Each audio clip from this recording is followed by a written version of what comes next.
গতকালকে আপনাদের একটা বুইরা খাটাসের কথা বলছিলাম না? এই বুইরা খাটাস কিভাবে মালয়েশিয়াতে থাকা প্রবাসীদের ভিতরে আতঙ্ক সৃষ্টি করে দেয়, একটু ভিডিওটা দেখেন, তারপরে আমি কিছু কথা বলি। মালয়েশিয়াতে যাদের বৈধ কাগজপত্র নাই তারা মালয়েশিয়াতে জুম্মার নামাজ পড়তে মসজিদে যাওয়া থেকে বিরত থাকুন। কারণ মালয়েশিয়াতে মসজিদ কমিটি ওরা নিজেরাই চায় না যে মালয়েশিয়াতে অবৈধ প্রবাসীরা বসবাস করুক। আপনাদের উদ্দেশ্যে আমার প্রশ্ন, এখন কি আপনারা নামাজ পড়তে যাবেন না এই বুইরা খাটাসের কথা শুই না? আমরা যারা মালয়েশিয়াতে বসবাস করি আমরা জানি বর্তমান মালয়েশিয়ার কি পরিস্থিতি। ভাই, ওই উপরে যে আল্লাহ আছেন, তিনি যদি চান আপনি গর্তের ভিতরেও যদি লুকিয়ে থাকেন, ইমিগ্রেশনের অভিযানে আপনি আটক হইবেন। আর তিনি যদি না চান তাহলে আপনি আটক হবেন না। তাই বলে কি জুম্মার নামাজ আপনি বাদ দিবেন? আপনি যদি একজন নামাজি হন, আপনি যদি একজন মুসলিম হন, এই বুইরা খাটাসের কথায় আপনি আতঙ্কিত হইয়া আপনি কি জুম্মার নামাজ বাদ দিতে পারেন? বলেন তো একবার। আমি শুধু একটা কথা বলতে চাই, এই বুইরা খাটাসের মালয়েশিয়ার ইমিগ্রেশন এখন পর্যন্ত আটক করতেছে না কা? মালয়েশিয়ার স্থানীয় নাগরিক তারা দেখে না তাদের দেশের ভাবমূর্তিগুলা এইরকম বুইরা খাটাসগুলা নষ্ট করতেছে? এইগুলা দেখা উচিত আমি মনে করি। দয়া করে যারা নামাজ কালাম পড়েন ভাই, এই কথাগুলা বিশ্বাস করেন না।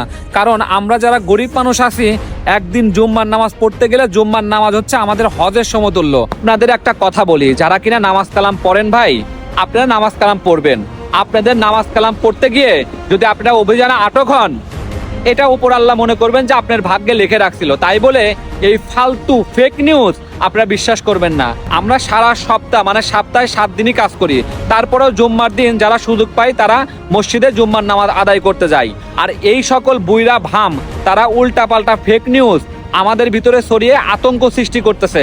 এই নিউজগুলা ছড়ানো মানে, এই নিউজগুলা মালয়েশিয়ার প্রশাসনের হাতে যাওয়া মানে আমরা যারা বাংলাদেশে আছি তাদের জন্য আরো খারাপ দিক। এই বুইরা খাটাসের ইমিগ্রেশন দেখে না? এই বুইরা খাটাসকে মালয়েশিয়ার প্রশাসন দেখে না? এই বুইরা খাটাস ফেক ফটো কার্ড ব্যবহার কইরা এআইডি বানাইয়ে মানুষের ভিতরে আতঙ্ক সৃষ্টি করতেছে, মালয়েশিয়ার ভাবমূর্তি নষ্ট করতেছে। দেখেন বর্তমান পরিস্থিতি আমরা সবাই জানি। আপনি মালয়েশিয়াতে অবৈধ আছেন, যদি মালয়েশিয়ার অবৈধ থাকা অবস্থায় আপনি যদি আটক হন, আপনি নামাজ পড়তে গিয়েও আটক হবেন। আর আপনি যদি 7 হাত মাটির নিচে থাকেন, ইমিগ্রেশন যদি অভিযান দেয়, তারপরেও আপনি আটক হবেন। দয়া করে আমরা যারা নামাজ পড়ি ভাই, একটু মাথার ভিতরে রাখেন ভাই। এইরকম কোনো নিউজ, এইরকম কোনো খবর, এইরকম কোনো আজগবি নিউজ এখন পর্যন্ত আমি দেখি নাই। মালয়েশিয়ার কোনো ইমাম সাহেব, মালয়েশিয়ার কোনো মসজিদ কমিটি বা কেউ এরকম কোনো কিছু বলে নাই। এরকম কোনো নির্দেশনা এখন পর্যন্ত আসে নাই।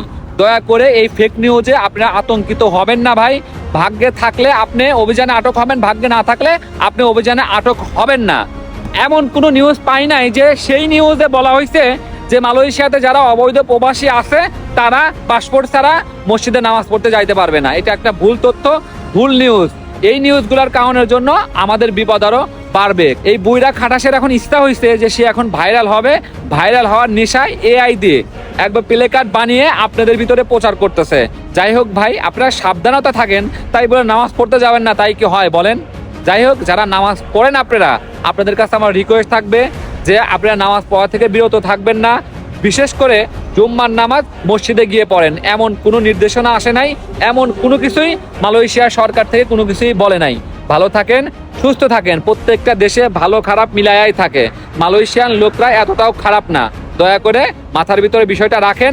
আর ভুয়া নিউজ দেখলে ওই নিউজ শোনা থেকে বিরত থাকেন।